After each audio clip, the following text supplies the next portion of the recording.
누가복음은 뭐 다 알다시피 누가라고 하는 사람이 쓴 거죠.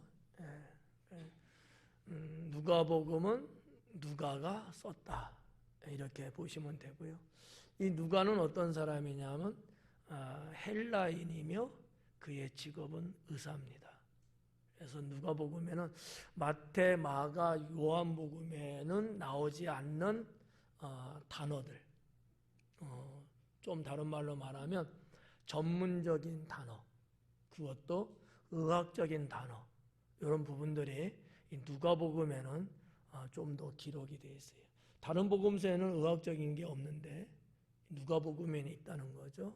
왜냐하면 누가가 의사이기 때문에 의사의 관점에서 말씀을 들었고 또 기록을 하고, 의사니까 아무래도 의술적인 의학적인 용어를 쓰면서 설명을 해줘야 훨씬 더 상세하게 소개할 수 있어서 그러지 않았을까, 저는 그렇게 생각되는데, 자, 아무튼 저자는 누가입니다. 그리고 이제 수신자가 이제 누구냐, 이 누가복음을 누구한테 보낸 거냐, 이 얘기거든요. 그 이제 오늘 성경에 보니까 데오빌로라고 기록이 되어 있어요. 이제 데오빌로라는 사람인데 학자 간에는 이제 두 가지예요.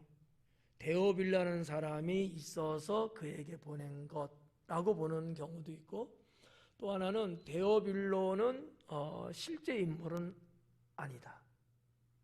그리고 그냥 어떠한 뭐라고 할까, 가상의 인물도 아니고 당시에 그리스도인들을 표현하는 애칭 정도, 이렇게 보는 학자들도 있습니다. 다 나름대로 이유가 있어요. 이유가 있는데 뭐 결과론적으로 저는 전자라고 생각을 해요.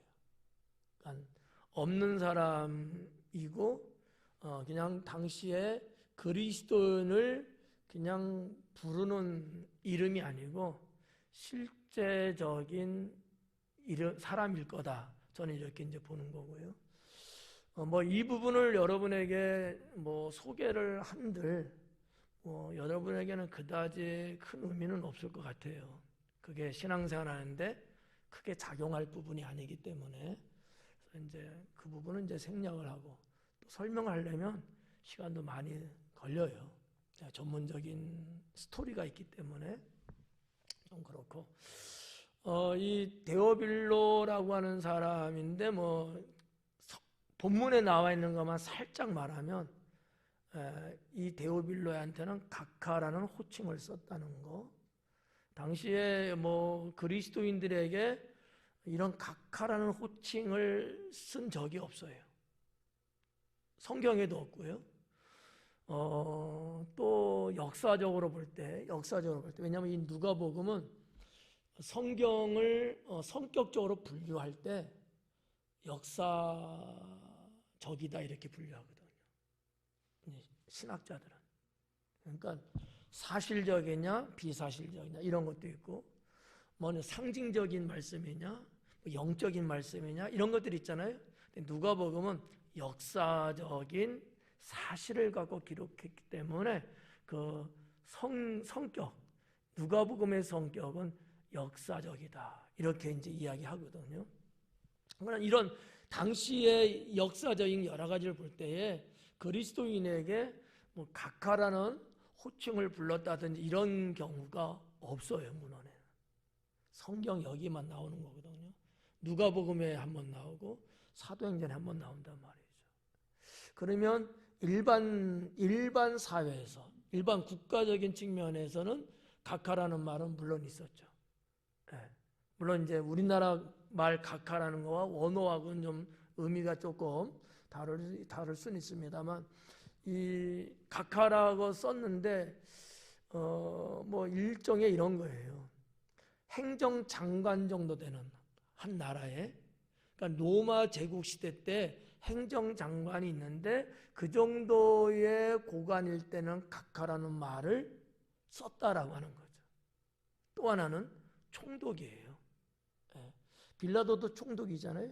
이런 총독 정도, 하나의 나라를 책임 맡아서 다스리는 정도의 권력 있는 자에게는 이런 각하라는 말도 사용을 했었다는 거고요. 또 이제 보편적으로 상당히 권력 있는 뭐 고관 대신들 이 정도 급에 해당되면은 이 각하라는 호칭을 쓰기는 합니다. 근데 예수님 믿고 뭐 교인이라고 해서 그리스도인이라고 해서 각하라고 쓴 경우는 없고 쓰는 것도 또 웃기죠. 그러니까 이런 여러 가지 측면에서는 조금 그렇고 하나 이제 예수님 믿는 사람들에 대한 호칭 아니냐라는 어떤 좀 근거는 아닌데 추론을 하는 이유 중에 하나가 이 데오빌로거든요. 데오빌로. 데오빌로라는 이름은 합성어 같은 이름이에요. 데오스 하나님이라는 뜻과 필로스라고 하는 사랑이라는 두 뜻이 합쳐진 단어거든요. 그래서 데오빌로라는 건 무슨 뜻이냐면 하나님께 사랑을 받는 자라는 뜻이에요. 또 이렇게 보면 또 그리스도인들이구나. 또 이렇게도 또 생각을 할 수 있어요. 그러니까 꼭 맞다 틀리다 이거다 저거다 말하기는 좀 어려워요. 근데 저는 성경에 기록된 내용과 또 역사학자 요세푸스의 여러 그런 어떤 글, 정황 이런 것들을 제가 쭉 살펴봤는데 첫 번째가 맞을 것 같다.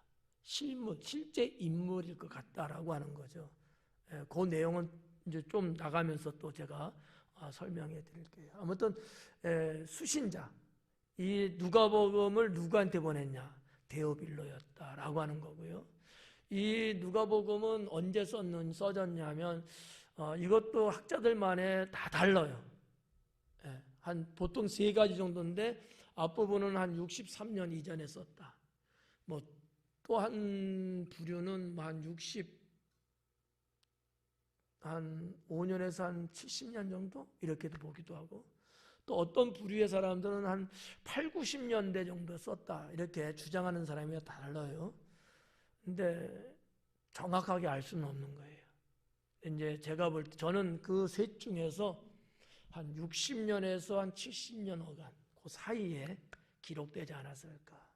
뭐 이거 설명을 해도 복잡하고 시간이 많이 걸려서 언제 썼냐 이게 신앙생활에 중요하지 않을 거예요. 그러니까 그렇겠구나 이렇게 보시면 되고 그 이유는 성경에 기록되어 있는 누가복음에 기록되어 있는 또 사도행전이 갖고 있는 여러 가지를 맞춰보면 그렇게 이제 볼 수 있다고 하는 것이죠. 왜냐하면 예루살렘 성전이 AD 70년에 멸망을 했는데 거기에 대한 내용들이 없어요. 그 후에 AD 70년 이후에 기록된 책들에도 이 내용이 안 나와요. 그러니까 여러 가지 이런 걸 보면은 그때는 좀 아닌 것 같고 이런 거죠. 뭐 굳이 뭐 관심도 뭐 가질 것도 없고 그죠? 큰 뭐 그런 그렇잖아요. 이 정도만 그냥 여러분이 좀 그렇구나 이렇게 보시면 좋을 것 같고요. 특히나 이 누가복음은 헬라인을 향한 복음이다 이렇게 볼 수 있어요. 넓은 의미에서는 이방인이죠. 이방인 중에서도 헬라인. 또 이 데오빌로에게 이 편지, 이 누가복음을 썼는데 이 어떤 목적이라고 할까?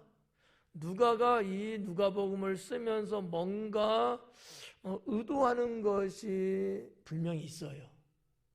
저는 요거 한 4가지 정도로 생각을 하는데 첫째는 당시의 기독교에 대해서 주변 사람들이 특히 유대인들이지만 이 헬라 사람들이 안 믿었어요. 진리라고 생각을 안 했다는 거죠. 헬라 때부터 그리스 로마에 이르기까지 여전히 400~500년 동안을 계속해서 자기들만이 최고고 자기들만이 진리라고 봤던 거죠. 그 어떠한 종교든 또 진리든 인정을 안 해요. 그러니까 예수님으로 인해서 기독교가 보급됐잖아요. 지금 예수님 돌아가시고 나서 이 누가복음 쓸 때까지는 약 한 30년 어간 정도 걸렸단 말이죠.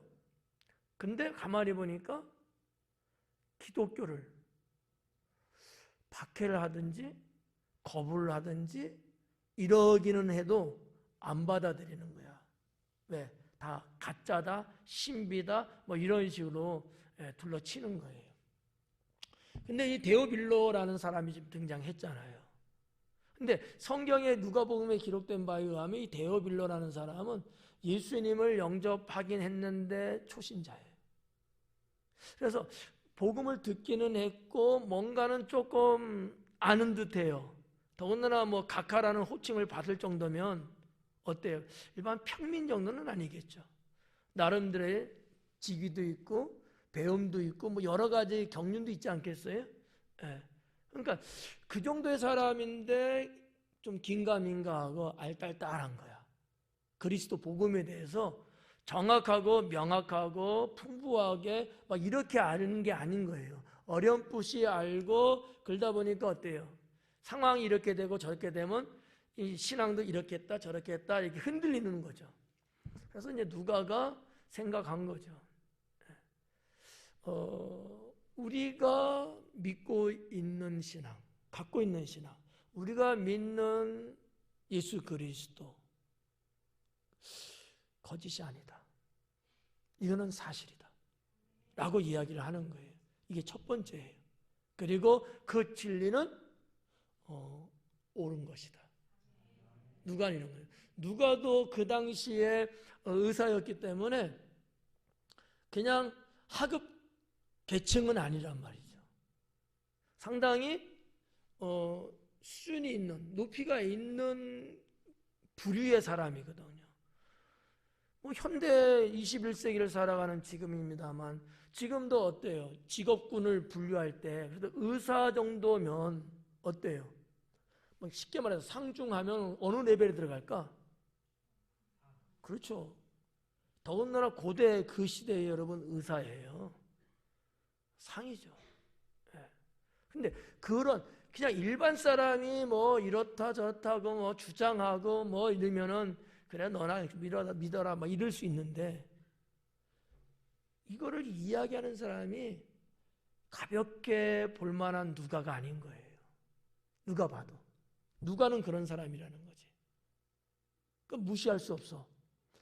뭐 학문적으로도 뛰어나고 더군다나 헬라의 문화와 환경 속에서 태어나고 자라면서 그 영향을 다 받은 사람인데 그러면 뭐예요? 다른 종교를 받아들이기는 거의 어려워요. 그럼에도 불구하고 이 사람이 기독교라는 종교를 받아들이고 거기에 메시아라고 하는 예수 그리스도에 대한 스토리를 저렇게 잘 알면서 쭉 이런 것들을 말하니까 거짓말을 아닐 것 같다. 뭔가 이렇게 좀 믿음직스러워 보이는 부분이 있을까 없을까요? 있겠죠. 예. 제가 있으면 아마 안 믿었을 거야. 예.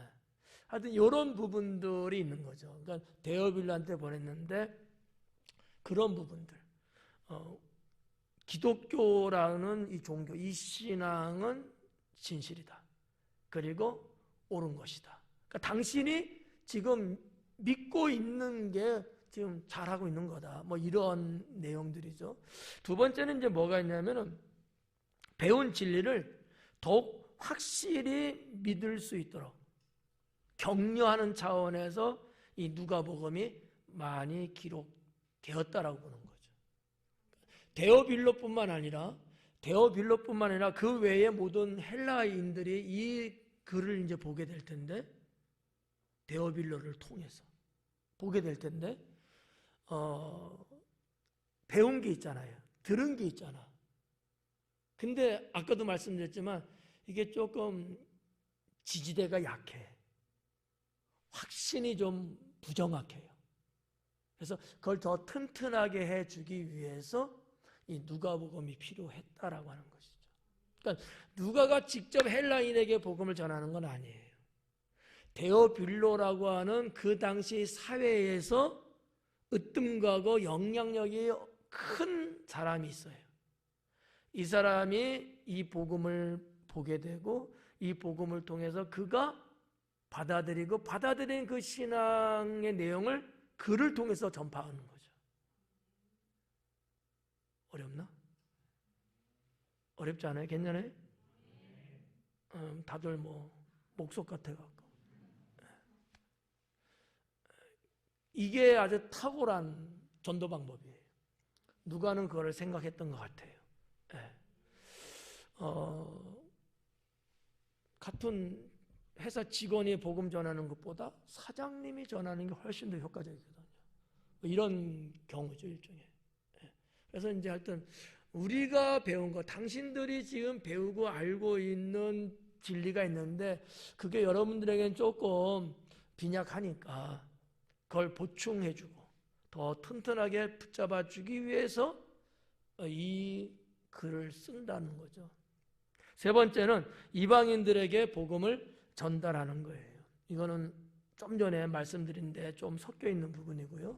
이방인들, 헬란이나 이방인들에게 복음을 전달하기 위해서 이 누가복음 필요했고 아까 말씀드렸던 게 뭐죠? 역사적이라는 거죠. 당시의 헬라인들의 특성은 뭐냐면 사실이 아닌 건 안 믿어요. 철두철미하게 이성적이고 냉철합니다. 네. 물론 그들은 종교라고 하는 자기들만의 종교라는 건 있어요. 종교는 대부분 감성적인 게 강하죠. 그렇지만 반대적으로 이성적인 것도 엄청나게 강합니다. 네. 그러니까 그냥 대충 애둘러서 말하면 안 믿어요. 분명하고 앞뒤가 정확하고 맞아 떨어질 때에 그들은 신뢰하는 그런 습성들이 있거든요. 그래서 그들에게 이제 복음을 전달하는 거고 마지막 네 번째는 이 복음의 보편성이에요. 좀 뭐 어려운 신학적인 얘기인데 복음의 보편성이라는 게 무슨 말이냐면은 이 누가복음은 어느 누구에게만 국한된 내용이 아니라는 거야. 왕서부터 노예에 이르기까지 이 누가복음이 필요하다는 거죠. 이 보편성이에요. 돈 많은 부자에게만 해당되는 말씀이 아니고 가난한 자에게도 필요한 말씀이고요. 권력 있는 자뿐만 아니라 권력 없는 자에게도 어른뿐만 아니고 애들한테도 남자뿐만 아니고 여자한테도 네. 이게 이제 보편성이거든요. 그러니까 이 누가복음이란 이 복음의 보편성 이 누가복음은 누가 봐도 받아들일 수 있고 편견이 없어요. 다 수용할 수 있는 그런 이제 복음서다. 이렇게 누가복음을 좀 그렇게 성격을 좀 구분할 수 있을 것 같아요. 뭐 서론 요 정도만 그냥 할게요. 더 많이 뭐 해도 그렇죠? 네. 그래서 하여튼 이 누가복음이 대략 이런 거다. 뭐 이외에도 많아요. 그거는 여러분들이 인터넷 검색하면 다 나와요. 제가 말씀드린 이런 내용은 없지만 일반적인 건 누가 썼냐, 누구한테 썼냐, 몇 년도 썼냐 이런 건 다 나온다는 거지. 검색을 안 해봐서 문제지.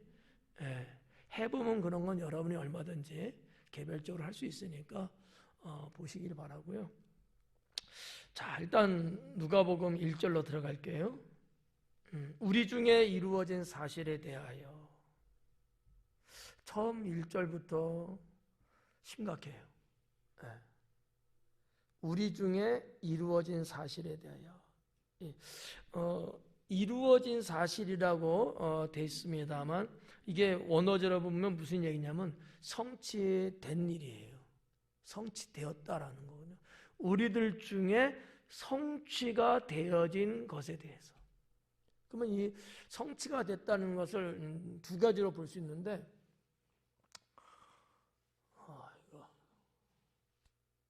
하나는 예수님을 기점으로 해서 지금 누가가 이 누가복음을 쓸 때까지 약 30여간 정도의 그때라고 볼 수도 있고요. 근데 요거는 제가 볼 때 조금 정확도에서 빗나간다고 봐요, 저는.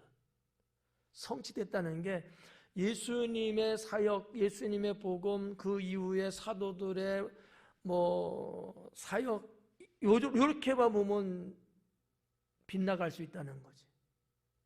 누가복음이 말하고자 하는 것에 대해서 그렇게 말하는 분도 있는데 저는 그렇게 안 보고, 여기서 성취됐다는 얘기는 구약 때부터 훨씬 더 그 전부터, 제일 거슬러 올라가면 뭐 아담이라고 말할 수 있겠지만 아담은 조금 지나치고, 제가 볼 때 아브라함 때부터 제사장과 선지자들 통해서 쭉 하나님이 인간의 구원에 대해서 말씀을 해왔거든요. 예언을 하고.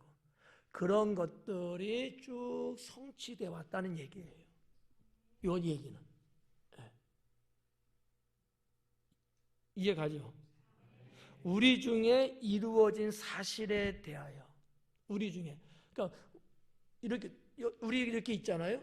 우리 중에 우리가 이렇게 있는데 그 옛날 구약 때부터 쭉 예언하고 말씀하셨던 것들이 차근차근차근 다 이루어져 온 것이에요. 성취되었다는 뜻이거든요. 원어에는. 그 성취가 뭐냐? 구약 때부터 쭉 말씀한 것에 대한 성취라는 얘기예요. 거기에 대하여 처음부터 목격자와 말씀에 일꾼된 자들이 전하여 준 그대로, 처음부터 목격자와 말씀에 일꾼된 자들이, 이 처음은 그러면 또 어디를 말할까? 예수님 당시 그 처음일까? 아니면 좀 전에 말씀드린 것처럼 뭐 한 아브라함 때라든지, 더 높이 올라가면 이제 아담이 되겠습니다만, 사실 아담서부터 아브라함 때까지의 그 어간은 그다지 뭐 하나님이 누구 어떤 사람을 택하여 세우셔갖고 예언을 하시고 말씀하시고 그런 부분이 거의 희박해요. 네. 하나님이 아브라함이 누구예요? 사실은 갈대아 우르 태생의 이방인이에요. 사실은 물론 뭐 조상을 올라가면 또 아담이 나오긴 하지만 아브라함이 하나님을 믿지 않았어요. 근데 그를 불러냈잖아요. 그러니까 하나님이 아브라함을 택하여 자녀 삼으신 것을 시작으로 해서 유대 민족의 선민이라는 말들이 나오기 시작한 것들이거든요. 네. 좀 그렇죠. 네. 이게 이해가 안 되면 그냥 생략하고 넘어가려고 그래요. 시간이 없으니까. 네. 눈동자를 보니까 제가, 여러분 눈동자를 보면은, 그래서 처음이라고 하는 것은 좀 더 거슬러 올라가야 되지 않느냐. 저는 그렇게 보는 거예요. 예수님 때를 시작으로 해서 처음이다 이렇게 보는 게 아니고 더 이전에 예수 그리스도 메시아를 통해서 하나님의 그의 백성들을 구원하신다고 하는 말씀이 선포되는 그때부터, 처음부터, 그게 처음부터거든요. 그 처음부터 목격자와 말씀에 일꾼된 자들이 전하여 줬대요. 여기 지금 우리 성경에 보니까 목격자가 있고 말씀을 전해준 자가 있거든요. 말씀에 일꾼된 자가 있거든요. 그러면 두 부류의 사람이라고 이렇게 우리가 보게 되는 거죠. 우리 성경에 보면. 근데 원어 성경 보면은 그러기보다는 목격자와 말씀에 일꾼된 자는 같은 사람이다라고 보는 거죠. 저는 이럴 때 이제 고민스러운 거예요. 성경이 이렇게 마치 둘같이 썼는데 저는 이 둘이 같은 사람을 말하는 거다라고 말해야 되니까 고민스러운 거죠. 제가 오히려 성경을 이상하게 말하는 사람처럼 보일 수 있거든요.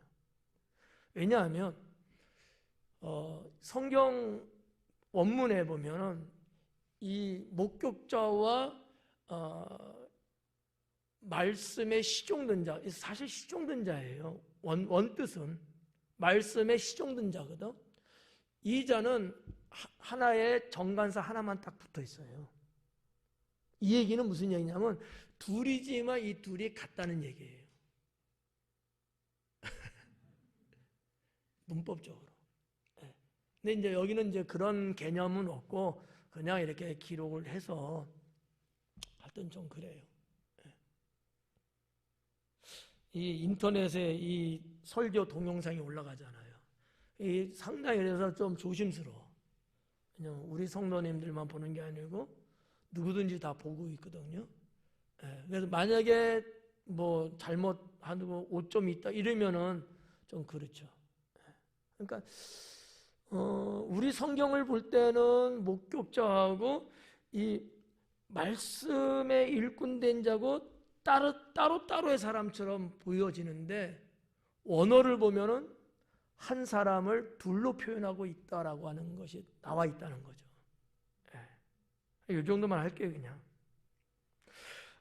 그래서 여기 보면은 이 목격자 또는 말씀에 일꾼된 자, 원어는 일꾼이라는 단어보다는 시중드는 자거든요. 노예를 한번 생각해 봐요. 노예들이 주인을 시중들잖아요. 그들이 또 누구예요? 일꾼이에요. 같은 건데, 아무튼 이와 같은 자들이에요. 한 사람이 아니고 복수로 돼 있어요. 그래서 그런 자들이 전하여 준 그대로 내력을 저술하려고. 그러니까 옛날부터 쭉 선지자든 뭐 제사장이든 아니면 뭐 사사든 누가 되든지 간에 전해준 말씀이 있단 말이지. 그걸 그대로 그 내력이에요. 역사죠. 있는 역사죠. 그걸 그대로 저술하려고. 붓을 든 사람들이 많은지라. 많죠. 우리가 보고 있는 성경을 봐도 여러 사람이고, 이거 외에도 우리가 보고 있는 66권 외에도 성경으로 정경으로 채택은 안 받았지만 여전히 책에 기록돼서 내려온 책들이 많이 있어요. 그런 내용들, 그런 것들, 그런 사람이 많다는 거예요. 3절에 그 모든 일을 근원부터 자세히, 근원부터 시작부터예요. 이러한 일들, 그 모든 일을 근원부터. 그러니까 앞에서 이미 막 글을 쓰고 이런 사람이 많이 있는데 그 사람들이 말한 그것을 시작부터, 그 사람들이 말했지만 그 사람들이 말한 그 시작부터 내가 다시 다 조사하고 살펴봤다는 거죠. 그 모든 일을 근원부터 자세히 미루어 살핀 나도. 그러니까 누가는 의사고 박식한 사람이 학문이 꽤나 있는 사람이에요. 그러한 누가가 그냥 누가 한 것을 그냥 그런가 보다고 내가 그냥 뺏겨 쓰듯이 쓴 게 아니라는 거예요. 그런 말들이 많고 그런 책들이 있는데 그게 정말로 맞는 건지 사실인지 역사적인 건지를 다 면밀히 내가 살펴봤다라고 하는 거죠. 그리고 나서 내가 이 누가복음을 쓴다는 거예요. 그런 내용이에요. 그러한 나도 데오빌로 각하에게 그래요. 아까 말씀드렸죠. 데오빌로 각하. 차례대로 써 보내는 것이 좋은 줄 알았다. 그러니까 이 무슨 얘기냐면 차례대로예요. 이 카덱세스라고 하는 단어인데 카덱세스 뭐 원어는 뭐 몰라도 상관없어요. 머리 아프니까. 자, 이런 단어인데 여기는 차례대로라고 번역이 됐지만 이게 무슨 뜻이냐면은 잘 구성을 갖춰서라는 거거든요. 우리가 이제 쉬운 말로 말하면 학문을 말할 때 서론, 본론, 결론 이렇게 있잖아요. 기승전결 이렇게 있는 게 있고 또 뭐 본론에서 본론 1, 뭐 1에 또 밑에 또 1 이런 게 있잖아요. 구성을 잘 갖춰서라는 거예요. 그런 얘기를 내가 다 살펴봤고 내가 쓰는데 데오빌로 각하 당신이 잘 알아볼 수 있도록 뭐가 뭔지를 쉽게 구별할 수 있도록 내가 차근차근 질서 있게 썼다라고 하는 얘기예요. 왜 그랬을까요? 아까도 말했죠. 이 데오빌로 이 사람은 아직 신앙에 성숙하지 못하고 또 기독교 복음에 대해서 제대로 잘 알지도 못하고 그러니까 그냥 막 이렇게 말하고 저렇게 말하면 혼란스럽고 헷갈려요. 그러니까 질서정연하게 잘 구분을 해서 초등학생이 봐도 알아볼 수 있을 만큼 해줬다는 얘기지. 근데 이게 피곤한 거야. 내가 얼마나 피곤하겠어. 여러분이 알아들을 수 있게끔 해주려고 하니까 피곤해.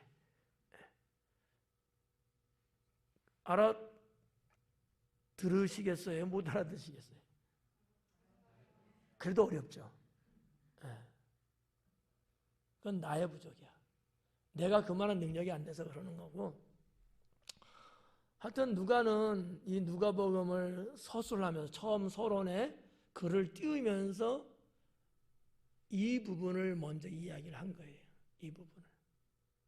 상당히 어떻게 보면 우리들에게도 유익한 거죠. 그냥 막 쓴 게 아니라는 거. 누가복음을 여러분 잘 보시게 되면 기독교의 예수님의 공생의 3년과 예수님을 통한 하나님의 구원 사역의 그 놀라운 섭리와 통치한 이런 것들이 쫙 알 수 있을 만큼 기록을 해놨다는 것을 보면 우리들에게도 후대의 우리들에게도 아주 좋은 거죠.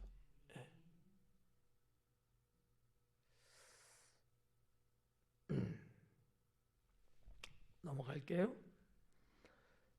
4절에 이는 각하가 알고 있는 바를 더 확실하게 하려 함이로다. 각하가 알고 있는 것이 있는데 그보다 더 확실하게 알게 하기 위해서 내가 이렇게 일목요연하게 자세하게 역사적으로 기록을 하는 거다. 이렇게 누가는 아주 뭐라고 할까 친절한 금자씨 같이 아주 친절하게 이렇게 이제 배려를 해주는 것 같아요. 이제 5절부터가 이제 본론에 해당될 수 있는 건데 5절에 보니까 유대 왕 헤롯 때에 아비야 반열에 제사장 한 사람이 있었다. 그의 이름은 사가랴다. 이렇게 기록하고 있죠. 여기 이제 아비야 반열, 이 반열이라는 단어가 나와요. 다른 데는 사실 반열이라는 단어가 이렇게 안 나오거든요. 역대상 24장에 이 반열에 대한 것이 이제 기록은 되어 있는데 뭐 기억하고 있는 사람은 없잖아요. 반열이라는 말을 사실 그렇게 안 쓰거든요. 그리고 이제 반열이라는 말을 쓰더라도 조금 잘못 알고 쓰는 경향들이 우리 한국 분들은 있어요. 대부분 안 쓰는데 좀 옛날에 좀 반열이라는 말을 좀 들어본 그 분들이 있어요. 신앙이 좀 오래되신 분들. 뭔지는 몰라도 들어는 본 거지. 근데 이제 잘못 알고 있는 거죠. 왜냐하면 뭐 여러분에게 물으면 대답이 나올지 모르겠네. 반열이 뭔 뜻이에요? 들어는 보셨어요? 빨리 아니면 아니라고 해줘요. 들어는 봤어요? 뭔지는 알아요? 한번 이야기 한번 해봐요. 맞나 틀리나 보려고. 보편적으로 반열하면 어떤 위치, 쉽게 말하면 어느 물이 그렇게 뭐 A 학점 받은 사람들 그 물이 그 반열 이렇게들 생각을 이제 많이 하거든요. 전혀 틀린 건 아니지만 틀려요. 이거는 이제 당시 제사장들에게 해당되는 용어고 쉬운 말로 무슨 얘기냐면 차례라는 뜻이에요. 그러니까 제사장들이 성전에서 봉사의 직을 하는 데 있어서 나에게나 우리에게 돌아오는 순서가 있어요. 그 순서를 말할 때 반열이라고 말하거든요. 근데 이제 이렇게 아시는 분들이 제가 볼 때는 99.9%일 거라는 거죠. 이 반열이라는 얘기가 나왔습니다만 이 반열은 다윗 왕 때에 조직이 됐어요. 다윗 왕 때. 반열에는 24반열이 있거든요. 그러니까 이 반열에 해당되는 사람은 다 제사장입니다. 근데 이 반열은 24반열로 돼 있어요. 어떤 이들로 인해서 구성됐냐 하면은 아론의 자손들에 의해서 구성이 돼요. 아론이 누구예요? 모세 형이거든요. 근데 모세 형인 아론이 하나님부터 무슨 직분을 받았냐면 제사장 직분을 받았어요. 최초죠. 초대 제사장이에요. 그리고 그 아들들이 있었는데 4명이 있었거든요. 나답과 아비후가 있고, 오늘 여기 성경에 나오는, 여기 안 나오나?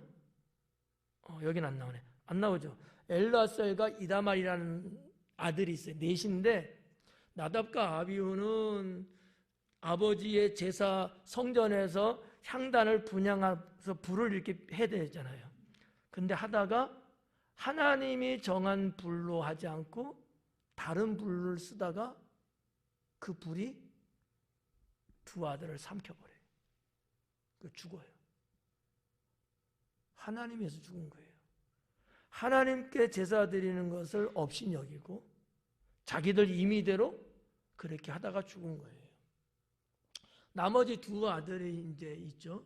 이들의 후손으로 쭉 내려와서 이제 다윗까지 왔을 거 아니에요. 그들 그 두 후손의 제사장들이 24반열에 이제 해당되는 거죠. 물론 더 많아요. 한 반열에 24반열인데 한 반열에 약 한 1000명 정도씩 있었다 그래요. 그러면 우리가 뭐 1000 곱하기 24면 24,000명 이렇게 말하잖아요. 근데 24,000은 아니고 기록된 문헌에 의하면 약 한 그 당시 한 2만 명 정도의 제사장이 있다고 하더라고요. 그래서 이 엘르아살의 후손들, 그의 후손들 중에서 제사장 16명, 또 이다말의 후손들 중에서 제사장 8명 해서 24명이 이 반열에 들어간 거야. 그러니까 제사장이지만 성전에서 이 향단을 피우고 이거를 할 수 있는 게 안 돼요. 정한 사람만 하는 거예요. 이 반열에 들어간 사람만. 그러니 여러분 생각해 봐요. 2만 명 중에서 24. 얼마나 영광스러울까? 아닌가? 아유, 힘들고 귀찮잖아요.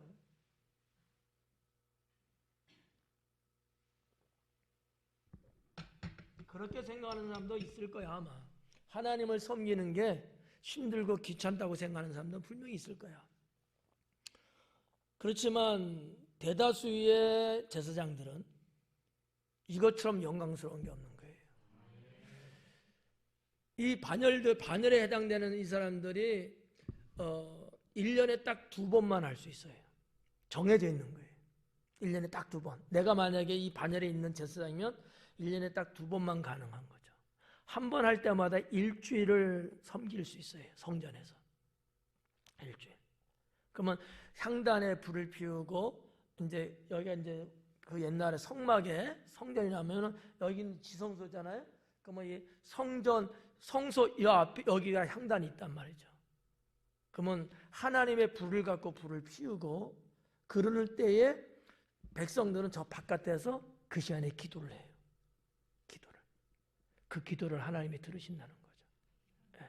아무 때나 기도한 게 아니에요. 물론 아무 때나 와서 기도는 할 수 있지만 이거는 정해져 있는 기도고요. 하루에 2번 기도했다 그래요. 아침은 몇 시인지는 잘 기록이 없는 것 같고 오후 3시, 저녁에는 오후 3시에 기도하는 시간이 있었다고 해요. 그때는 백성들이 와서 기도하는 시간이에요. 다. 근데 이 제사장이 그 직무를 하는 거예요. 상당히 영광스러운 이제 직무죠. 자, 아무튼 뭐 요런 게 이제 반열이에요. 그래서 24 반열이고 한 사람이 1년에 2번 할 수 있는데 한 번 할 때마다 일주일 안식일에 시작해서 다음 안식일까지 딱 끝나고 다음 반열이 그 안식일에서 또 이렇게 또 다음 안식일 이렇게 넘어가는 거죠. 일주일씩 이렇게 했다고 그래요. 근데 놀라운 게 이게 예수님 시대를 보면은 벌써 1000년 전이냐, 다윗이니까. 예수님 때까지 계속 이어져 오고 있다는 사실이죠. 이 제도가. 물론 그 중간에 이제 뭐 포로로 잡혀가고 상당히 국가가 파괴되고 없어지고 막 이러기도 했지만, 그럼에도 불구하고 이게 다시 포로로 갔지만, 그것은 할 수 없었지만 다시 돌아왔을 때는 이 반열 제도를 다시 되살려갖고, 지금 예수님 당시도 이게 있는 거야. 예수님 당시도. 저는 상당히 놀라운 일이라고 보는데, 놀란 사람이 아무도 없는 것 같아서 너무 생소해. 와, 이 정도는 와, 이렇게 나와야 되는데, 이러고 하고 있으니까 마스크 안으로서는 와 했죠? 거기에는 물론 하나님의 이제 섭리가 있었던 거겠죠. 자, 아무튼 뭐 반열이라는 건 그냥 그 정도로만 여러분이 그냥 보시면 그냥 되지 않을까. 더 하루도 머리 아파요. 근데 이게 뭐 그다지 일반 성도님들이 볼 때는 그다지 뭐 중요하고 그러지는 않을 거예요. 성경을 연구하고 신학이나 목회적 차원에서는 그런 분들은 뭐 중요하지만, 뭐 일반 분들은 뭐 그러진 않을 거예요. 그래서 많이 할애할 필요가 없는데, 그래도 많이 여러분에게 시간을 많이 할애해 드렸어 지금. 그래도 저래도 그래서 이제 이 아비야 반열의 제사장이 있었다. 그러니까 사가랴가 세례 요한의 아버지잖아요. 근데 이 사가랴는 아비야 반열의 자손이야. 이 아비야가 24 반열인데 8번째거든요. 이 내용은 제가 뭐 그냥 하는 얘기가 아니고 역대상 24장에 기록되어 있어요. 순번이 쫙 이렇게 나와 있거든요.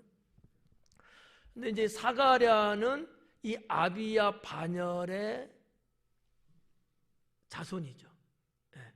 자손인 거예요. 역시 제사장이죠. 그러니까 세례 요한의 아버지는 제사장이에요. 제사장의 아들인 거죠. 내용이 이제 그렇게 사가랴가 나오고 그의 부인 엘리사벳이 나오는데, 이 사가랴의 뜻은 여호와 하나님께서, 여호와께서 기억하신다 라는 뜻을 갖고 있고요. 그 다음에 엘리사벳이라는 이름의 뜻은 하나님의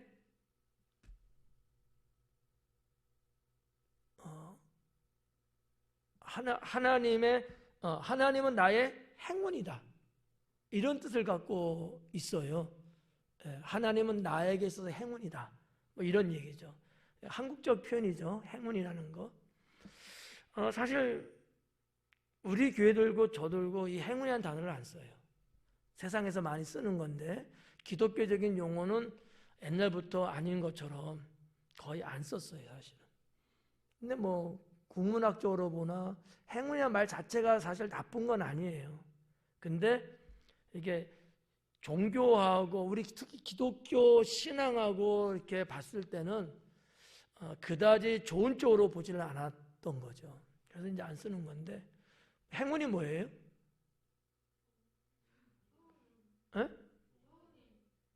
좋은 뭐? 좋은 운. 산지가 맞췄어요. 좋은 운, 여기 되는데 좋은 운수야. 좋은 운수. 그러니까 그럼 또 운수가 뭐야? 산지야. 운수가 뭐지 그러면 또? 무속에서 운수니까 그건 아니고, 하나 맞고 하나 틀렸다? 운수라는 건 어떤 거냐면 인간이 감당할 수 없는 초능력적인 천운을 말해요. 천운, 하늘의 운. 그러니까 사람에게서는 어떻게 할 수 없는 거야. 하늘에 의해서 되어진 거야. 그게 운수라고 하는 건데, 그런 운수가 좋은 운수야. 나쁜 운수가 아니고. 귀신에 의해서 뭐 이렇게 된 게 아니고, 쉽게 말하면 천사에 의해서, 신에 의해서 막 이런 거 있잖아요. 그런 거를 이제 행운이라고 말하는데, 행운은 좋은 운수, 운수는 인간의 감당할 수 없는 그 초능력적인 천운, 초면을 말하는 거거든요. 근데 하여튼 뭐 우리는 이제 안 쓰죠, 거의. 근데 아무튼 이 뜻은 그래요. 우리나라 말로 번역을 해드린다면 엘리사벳이 그런 뜻을 갖고 있다는 거지. 하나님은 나에게서 행운이라는 거지. 최고라는 그런 거겠죠. 근데 이제 이 엘리사벳이 있는데 엘리사벳의 이름과 아론, 모세의 형 아론 있잖아요. 아론의 부인의 이름하고 같아요. 아론의 부인의 이름은 엘리세바거든요. 엘리세바. 엘리사바는 히브리어겠죠. 엘리사벳은 헬라어예요. 그러니까 히브리어를 헬라어로 표현한 게 엘리사벳이야. 뜻은 같아요. 뭐 그럴 수 있잖아. 엄마가 영자고 내 딸도 영자일 수 있잖아. 아닌가? 옛날에는 우리나라도 동일한 인물이 집안 안에 이렇게 있었어요. 하여튼 있었어. 찾아봐. 장로님네는 없는지 몰라도 있어요. 아무튼. 그런 것처럼 유대 사회, 특히 고대 사회는 이름이 다양하지 않았어요. 그 좋은 이름의 뜻을 가졌잖아요. 그래서 뭐 아버지 이름이 그대로 쓰는 경우도 있고, 뭐 조상 이름을 그대로 또 쓰는 경우도 있고, 이제 이런데 엘리사벳도 역시 그렇게 이름을 가졌다라고 볼 수 있습니다. 6절에 있는 말씀에 보면은 이 두 사람이 하나님 앞에 의인이다 그래요. 두 사람이. 물론 뭐 제사장이니까 그 의인이겠지. 근데 꼭 그렇지는 않아요. 성경에 누구를 가리켜서 의인이라고 말한 경우가 거의 없거든요. 근데 엘리사벳과 이 사가라를 가리켜서 의인이라고 이야기를 하는 거예요. 근데 그 의인인 이유가 여기 성경에 기록된 거 보니까 규례와 법도 하나님의 율법을 그대로 지키며 살았다는 거예요. 그러니까 하나님 말씀대로 살았다는 얘기죠. 그 의인인 거야. 근데 제가 볼 때 또 하나가 있어요. 그게 뭐냐면 평생 기도하며 살았다는 거죠. 아니, 목사님 기도한 거하고 의인하고 상관이 있어요라고 물을 수 있는데 저는 있다고 봐요. 기도는 아무나 하나? 기도 아무나 안 하더라고요. 하나님의 뜻대로 살기를 원하는 자가 기도하거든요. 하나님 뜻대로 사는 자가 의인이에요. 그러니까 우리가 오늘날에도 하나님을 다들 믿는다고 하잖아요. 근데 기도를 정말 하나님 앞에 정해서 놓고 기도하고 이런 사람이 많지 않아요. 그냥 사는 거지 뭐. 기도는 뭐 식기도나 하고 또 아쉽고 필요할 때 하긴 하겠죠. 그러나 정말 내 생애를 기도의 생애인 것처럼 늘 하나님 앞에 기도하면서 사는 사람은 많지 않더라. 그런 사람을 의인이라고 성경에서 말하고 있다는 거죠. 그래서 하여튼 사가라와 엘리사벳은 성경에서 의인이다 이렇게 말씀하고 있어요. 자, 근데 7절을 볼까요? 엘리사벳이 잉태를 못함으로 그들에게 자식이 없었다. 그리고 두 사람의 나이는 많았다. 의인인데 애를 못 가졌어요. 의인인데 뭐야 이거? 여러분 의인이 나요? 애 갖는 게 나요?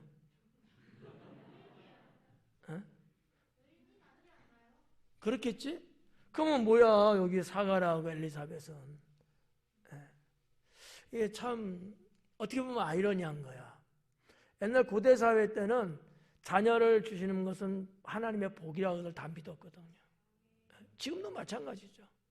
요즘은 본인들이 안 낳으려고 막 그래서 그러지만 낳고 싶어도 못 낳던 거야. 성경에 보면 이런 분들이 있었잖아요. 여러분이 알고 있는 사람 누구 있어요? 사라. 또 누구? 한나. 또 니브가도 있죠. 왜 니브가는 빼먹으려고 할까?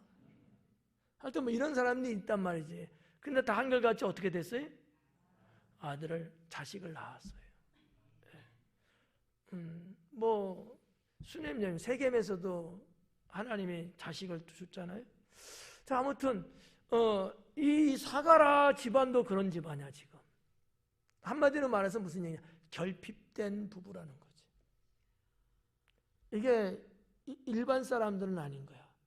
뭔가 결핍된 게 있어. 그렇지 않아요? 남들 다 잘났는 자식이 왜 없냐고. 쑥쑥 잘났는데. 하나도 아니고 막 10명씩 났는데. 왜 이 부분은 한 명도 없냐는 거지. 참 그래요. 뭐 의학적으로 말하면 뭘까? 아무튼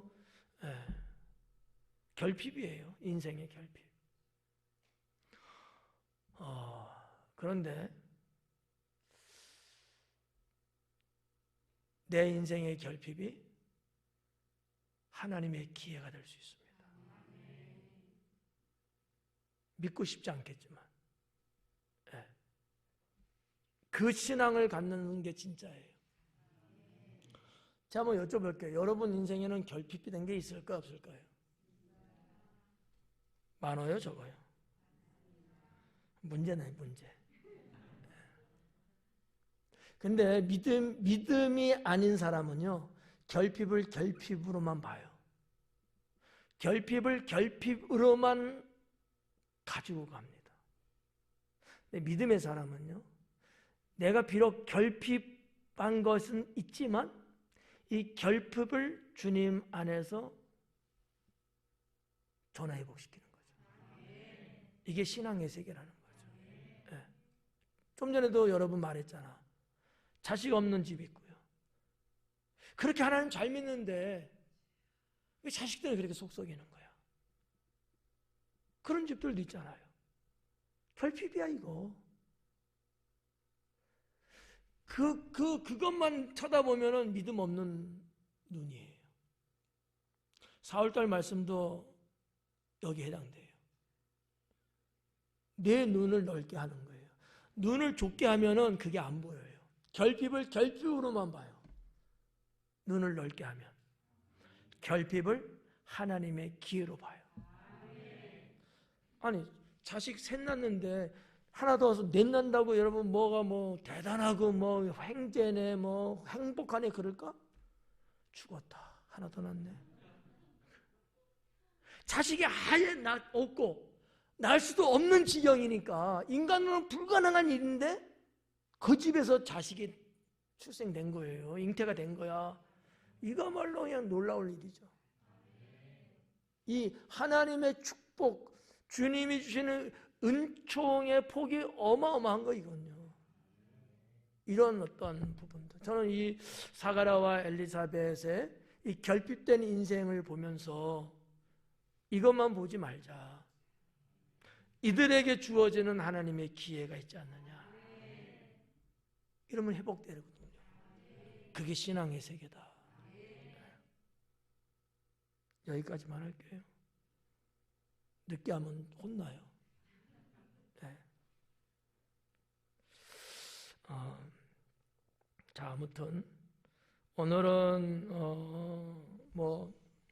도입 부분 좀 보고 앞부분 한 석 절 정도 이렇게 보면서 여러분들이 조금 누가복음은 대충 이런 거겠구나라는 거를 이만큼이라도 좀 감지하면 좋을 것 같고요.